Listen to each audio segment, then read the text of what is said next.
Number 9. Storm Dennis Ghost Ship. 2 years ago, a powerful windstorm known as Storm Dennis swept across Western Europe. It battered Ireland and the UK almost immediately after Storm Ciara, making things worse in places that were already experiencing catastrophic flooding.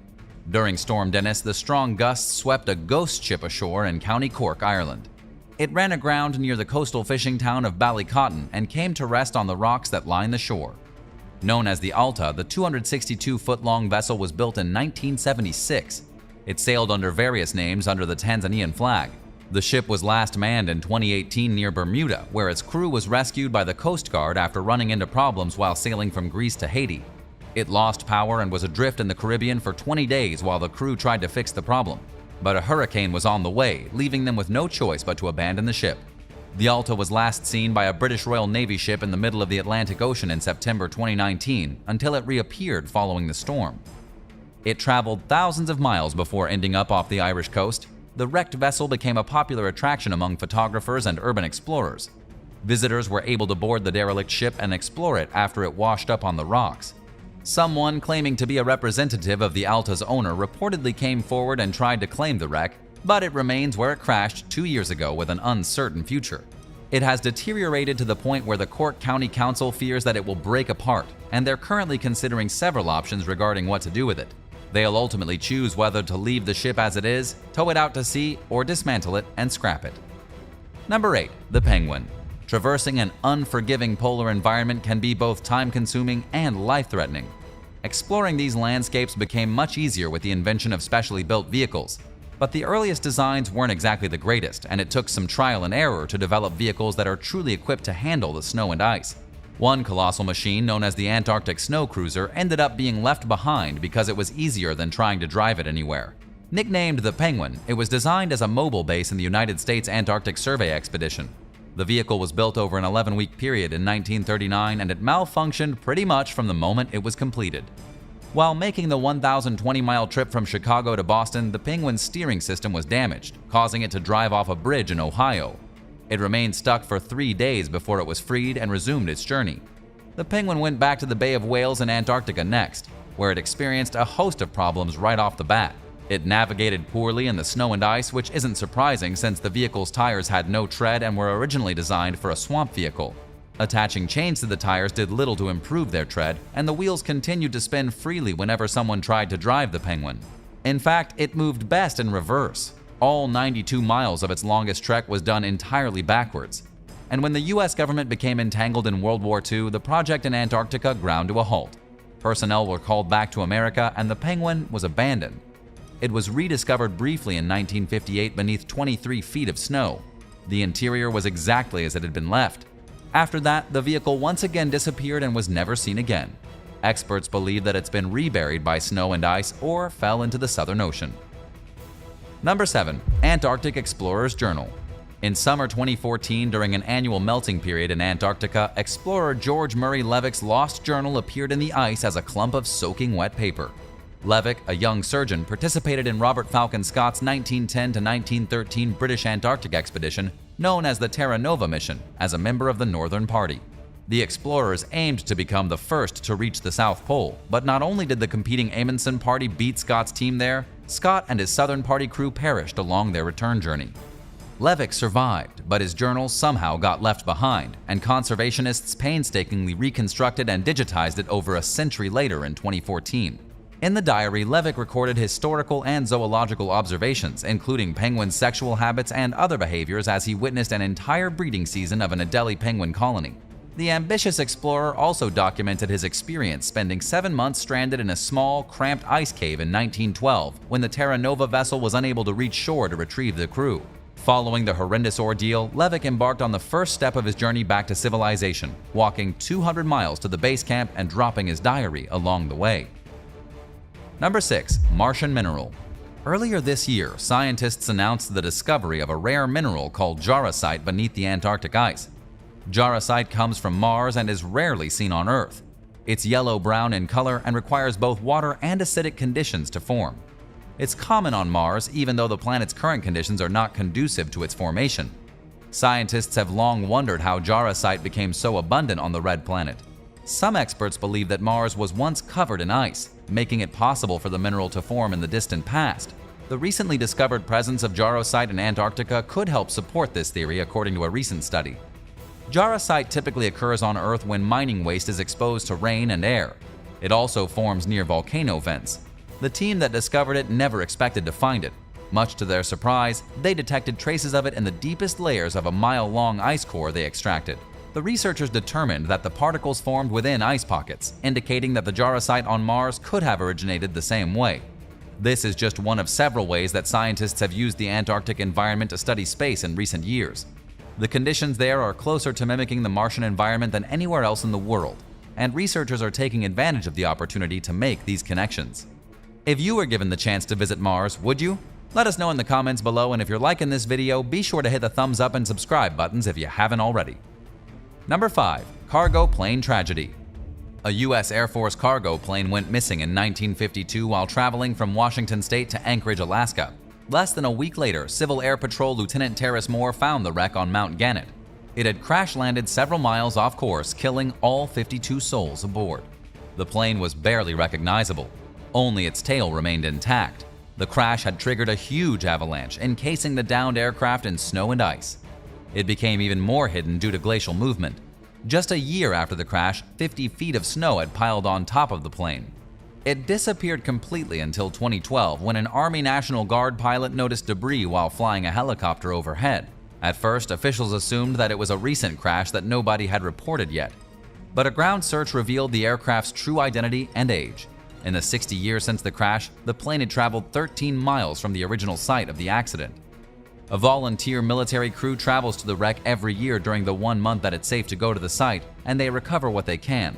The growing collection of artifacts includes uniforms, dog tags, wedding rings, wallets, and more. Every time they search the wreck, the team finds more airplane parts and other items. Additionally, the search team has recovered the remains of 37 people who perished in the accident. Air Force officials ruled the accident resulted from a navigational error caused by bad weather and poor instruments. Number 4. Antarctica's first plane crash. The first aircraft to visit Antarctica was a single-propeller Vickers plane that Australian explorer Douglas Mawson used in his expedition of the continent during the early 20th century.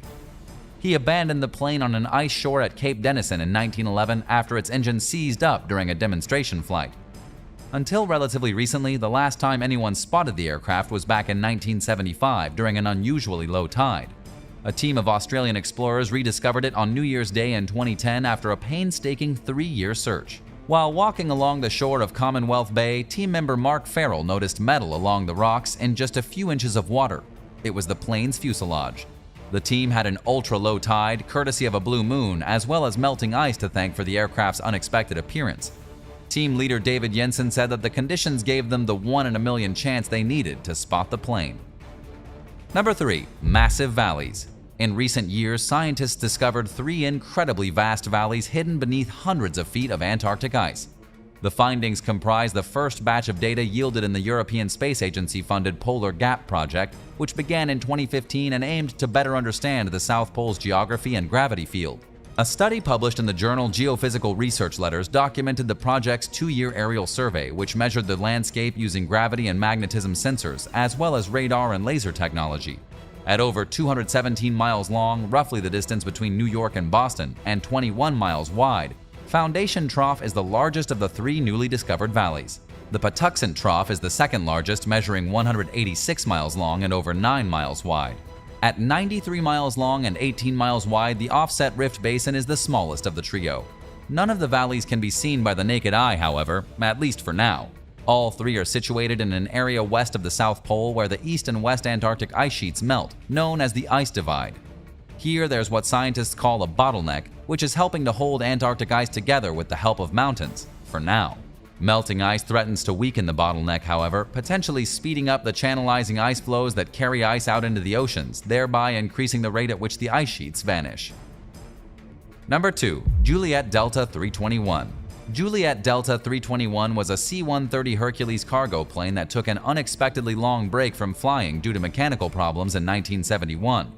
One of the rockets needed for takeoff had malfunctioned after delivering supplies to Antarctica, and the plane's landing gear collapsed, causing it to crash land on the ice. Nobody was injured, thankfully.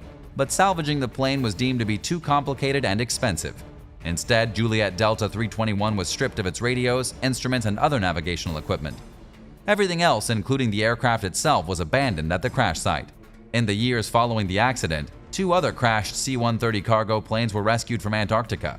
It made the prospect of salvaging the C-130 that had crashed in 1971 seem a lot more realistic. In 1986, 15 years after the accident, plans were finally made to retrieve Juliet Delta 321. For 5 weeks, a 6-man crew worked to dig the aircraft out from under 20 feet of snow. Then they removed the engines and sent them in for repairs. Another crew came the next season and performed repairs to the plane at the site. In early 1988, Juliet Delta 321 once again took to the skies, more than 16 years after it had come to rest on the ice.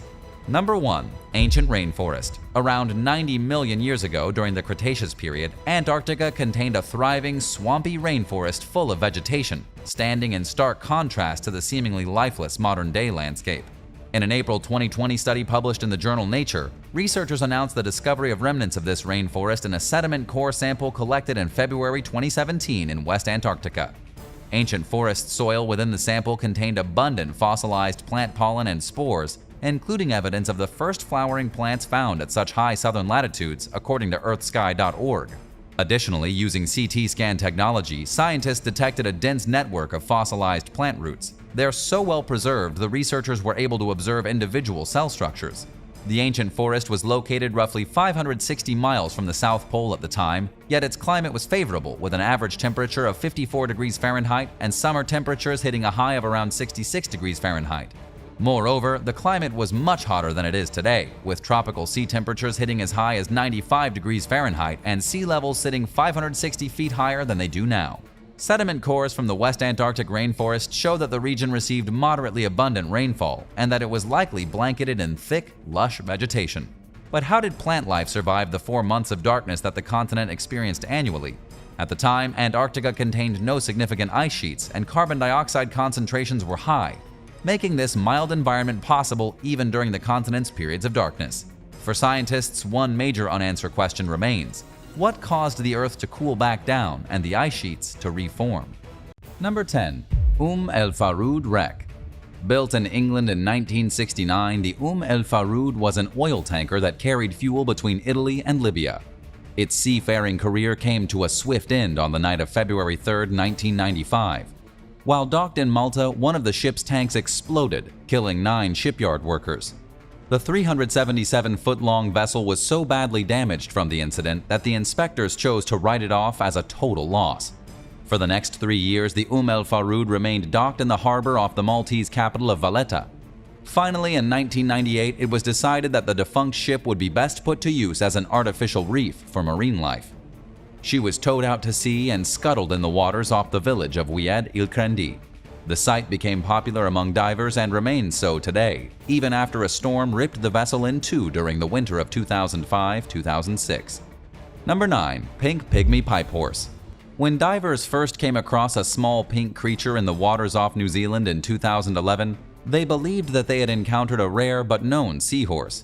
But when a photo of the distinctively hued animal appeared on social media in 2017, it caught the eye of a biodiversity scientist from California named Graham Short, who suspected that it was a new species. He teamed up with Dr. Thomas Trinsky from the Auckland Museum to identify the tiny 2.4-inch-long marine creature. They determined that it represented a new genus and species of pipe horse, which are closely related to seahorses.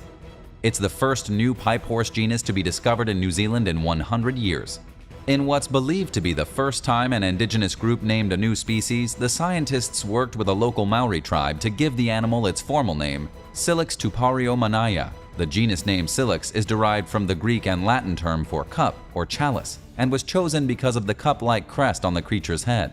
The term tupariomanaya means the garland of the manaya. It's a combination of the Maori word for seahorse, manaya, and tupuna, which means ancestor. Speaking with the press about the species' indigenous-inspired name, Dr. Trinsky said, "It is overdue recognition of traditional knowledge that can contribute to the discovery of new species. A tiny pink seahorse and recognition and respect for the Maori people? This discovery is a win-win." Number 8. Long missing wedding ring. During a recent brutal heat wave, an Australian teenager named Georgia Morris decided to go snorkeling for some relief from the stifling weather. She was having such a nice time cooling off, she decided to stay in the water even after the rest of her group headed for dry land. While exploring the waters off Redgate Beach a few miles south of Perth, the 14-year-old encountered a pair of rocks with what appeared to be a pocket of sand between them. At first, she swam away, but she felt as if the current was pulling her back toward the rocks. It was there that Georgia found a wedding band half buried on the seabed, which she initially wrote off as a piece of rubbish. But she took a few extra seconds to examine the object up close and realized that it might be of immense sentimental value to someone. Luckily, there was an inscription and a date on the ring, which made it possible to find the owner. Georgia and her mother posted a photo of the jewelry to a community Facebook page, and it wasn't long before it captured the attention of Mark Dittmar. He had lost a ring 18 years earlier in the exact location where Georgia found it. Dittmar and his wife Karen confirmed that the ring was theirs by providing the date of the inscription, which Georgia and her mother had left out of the post as a way to test the truthfulness of anyone who came forward. Karen told local papers that she was pregnant with the couple's son, who is now 19 years old, when Mark lost his ring trying to catch a fish with his bare hands. The Dittmars tried to find the wedding band, but ultimately resolved to just buy another ring, which he also lost. Thankfully, his wife had a sense of humor about his forgetful tendencies, and both she and Mark were grateful that Georgia had found the long-missing jewelry. And even after spending nearly 2 decades in the ocean, it was in near perfect condition. Number 7. The Lost Temple of Hercules Gaditanis. Earlier this year, archaeologists near Cadiz, Spain announced that they may have discovered an ancient pilgrimage site called the Temple of Hercules Gaditanis. Famous historical figures such as Julius Caesar and Hannibal reportedly visited the site, which dates back to the 8th century BC and is being hailed as a holy grail of artifacts. The temple is submerged in a small channel called the Canão de Sancti Petri. Archaeology graduate student Ricardo Bellizzone was the first to detect the site while examining images that were taken using remote sensing technology called LiDAR, which enables experts to see hidden and buried objects. He noticed a 1,000-foot-long, 500-foot-wide structure near the shore which matched the description of the lost temple. The team has been unable to excavate the underwater ruins because of the marshy environment's shifting water levels, but they're making plans to do so. These challenging conditions fall in line with the historical description of the temple, which may have been built by the Phoenicians. Ancient texts about Hannibal's and Julius Caesar's visits describe the site as a changing environment in contact with the sea, subject to the changing tides. Not all experts believe that the structure is the mythical Temple of Hercules. Archaeology professor Antonio Monterrosa Checa, who authored a study in 2020 claiming that the temple is in another location, stands by his findings and attributes the new research to a triangulation error with no reality at all. For now, the claims in both studies remain unproven. Number 6. The world's largest fish breeding ground. Antarctica is a place that we think of as being largely devoid of life. Yet this is where scientists recently discovered the world's largest fish breeding ground. Researchers from the Alfred Wagner Institute in Germany have been exploring the Weddell Sea since the early 1980s, but until this year they had only seen small clusters of nests. While performing routine observations using an underwater camera, they unintentionally encountered a 92-square-mile breeding ground filled with 60 million icefish nests. Each nest contains as many as 2,500 eggs. The breeding ground is in a part of the sea that's known to experience upwelling, which is when cold water rises to the surface while warmer waters stay near the sea floor. In addition to icefish, Weddell seals are also commonly found in this area and may be dining on the fish. Scientists are unsure whether the upwelling plays a role in attracting the icefish or seals to the region, or if it's just a coincidence. They're citing the discovery of the breeding ground as an example of why Antarctic waters are in dire need of protection from human activity. There's a proposed policy to create a marine protected area in the Weddell Sea that would restrict fishing and invasive research, but it has yet to be passed by the Southern Ocean Conservation Body. The Council of Nations that make up this organization have been squabbling for years over conservation measures, but are still struggling to come to an agreement.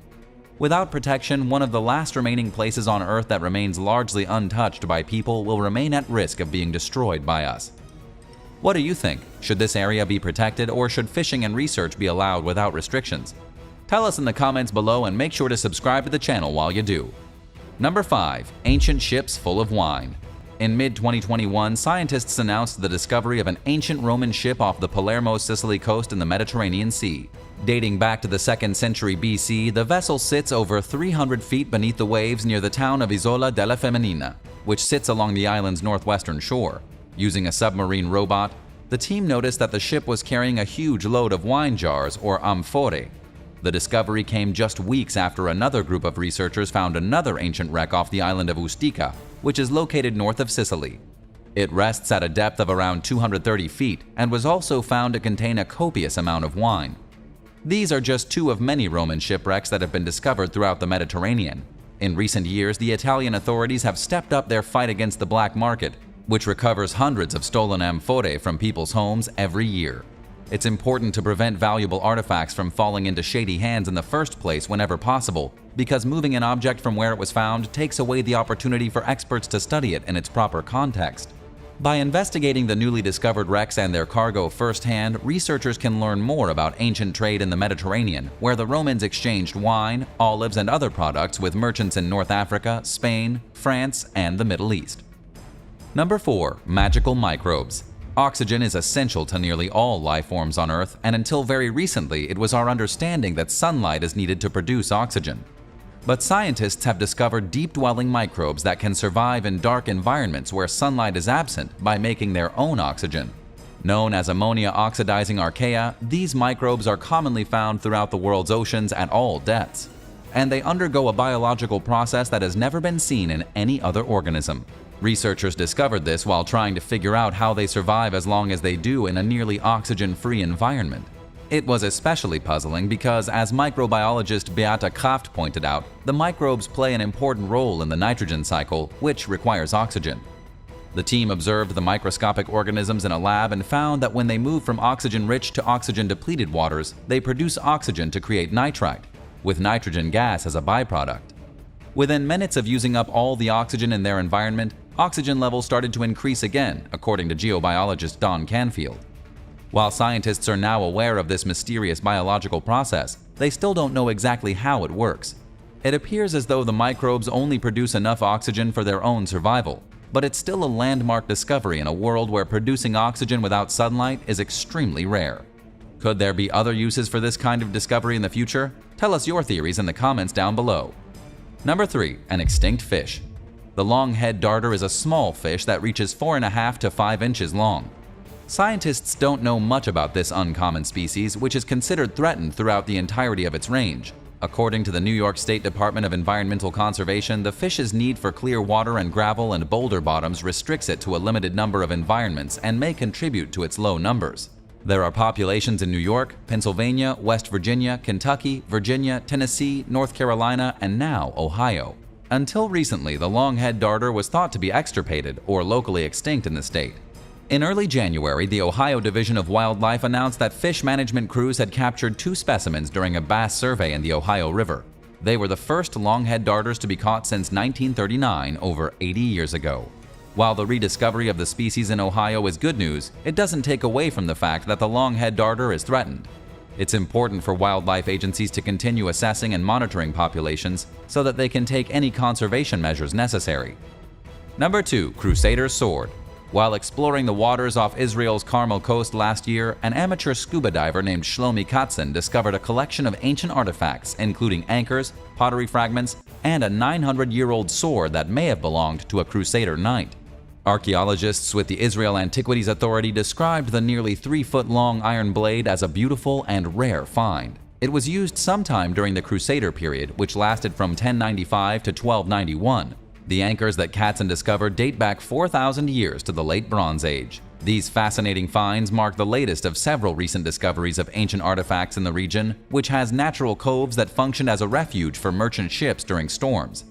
Many of these vessels left behind historically valuable items that are just now being found, thanks to waves and shifting undercurrents moving the sand along the seafloor. The Israel Antiquities Authority Marine Archaeology Unit Director Kobi Sharvit told National Public Radio that even small storms can shift sands, revealing certain parts of the seabed while burying others. Ancient objects are also surfacing more often because leisure diving is on the rise. Sharvit emphasized the importance of leaving any discoveries in place and reporting them to authorities so that they can be documented properly. Katzen received a Certificate of Appreciation of Good Citizenship for alerting the Israel Antiquities Authority to the sword, which will go on public display after it's been cleaned and restored. Number 1. Strip Club. In 2013, a marine biologist named Gil Koplowitz published photos he took of a forgotten underwater club that he discovered while researching off the Israeli coast. Located in Eilat, the venue was originally a submerged restaurant called the Red Sea Star that was later repurposed as an erotic dancing establishment, in other words, a strip club, called Nifa's Show Bar. The building's entrance is above water. It took visitors across a 230-foot bridge and down a flight of stairs. Speaking with the Huffington Post, Koplowitz said he was unsure when the business shuttered its doors. He snapped photos of the interior through the rusting venue's glass windows, showing a stripper pole that functioned as a centerpiece and was once surrounded by tables and chairs that had since been removed. Curiously, there's not much information on the internet about the shuttered strip club other than the details Koplowitz offered after conducting his own investigation into the establishment. But it's probably fair to assume that it was the only underwater strip club to ever exist. Number 10. The Monel Sea Forts. The Monel Sea Forts, or rather what's left of them, are located right off the English coast. These were originally built in the Second World War to serve as defensive platforms, protecting the UK against incoming German aircraft. Construction started 3 years into the war in 1942 and were decommissioned just a decade later in the 1950s. They got their name from the man who designed them, Guy Monel. Guy designed these fortresses to be technological marvels of their day. Each superstructure once consisted of a pair of hollow towers connected to a huge pontoon base. Each of the hollow towers was divided into several different floors, consisting of things like storage rooms, munitions depots, and crew quarters. Each tower was manned by a crew of 120 soldiers with QF-375 anti-aircraft guns and Bofors 40mm anti-aircraft guns. There was no need for the fortresses after the war, and so they've spent the past 80 years gradually falling into the ocean. Have you ever seen them? Let us know in the comments below. Number 9. Pristine Corals. Off the coast of Tahiti, scientists have made a shocking discovery in the ocean. They found acres and acres of pristine corals blossoming all across the floor of the ocean in what is known as the Twilight Zone. The coral reef down here is so large and beautiful that it's a wonder scientists never found it before. But what's really amazing is that it appears to be in impeccable condition. At a time when the majority of the world's coral reefs are being bleached by increasing ocean temperatures, this is a huge breath of fresh air. Alexis Rosenfield, the man who led the international team of divers down to the reef, compared it to a work of art. The coral here stretches on far into the dimness. In total, scientists were able to measure the reef at over 2 miles long, existing at a depth of 230 feet. This is the part of the ocean where there's just enough light to sustain life, with right below it being the utter darkness of the abyss. We don't know what these pristine corals may mean for the future of the ocean. Scientists have predicted that up to 90% of living coral will be gone in the next 2 decades. Maybe coral reefs like this one will begin to grow anew deeper in the ocean where they can live longer. Number 8. UFO on the ocean floor. Swedish researcher Peter Lindberg believes he has discovered a crashed flying saucer at the bottom of the ocean. And no, this isn't just some guy at his house looking at Google Maps. Peter and his team are very real scientists with a successful history in recovering sunken ships and their cargo. They were actually using sonar to look for the wreck of a ship over 100 years old that went down carrying rare bottles of champagne when they found the mysterious object. Oddly enough, it looks like the Millennium Falcon sitting 300 feet deep on the bottom of the ocean between Finland and Sweden. There's no doubt that Peter and his team found something. The sonar images don't lie. The fact that it looks like the Millennium Falcon from Star Wars may or may not be coincidental.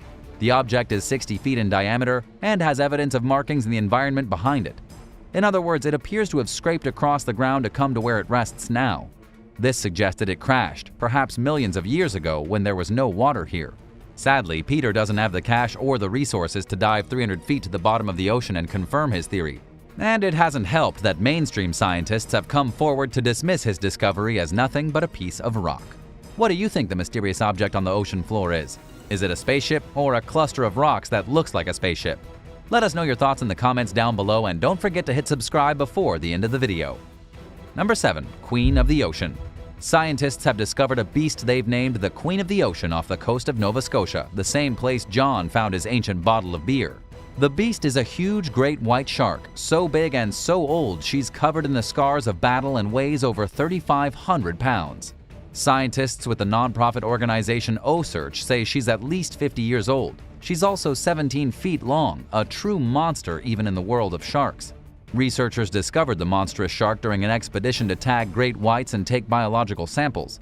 It's all part of an effort to better understand shark migration patterns through the North Atlantic and how healthy the population is. They tagged a total of 9 female great whites, which, by the way, can live up to 70 years in the wild. But the queen of the ocean proved to be the biggest. She likely had her first litter 30 years ago and has reproduced at least 15 times throughout her life. Researchers say she's probably a grandmother by now.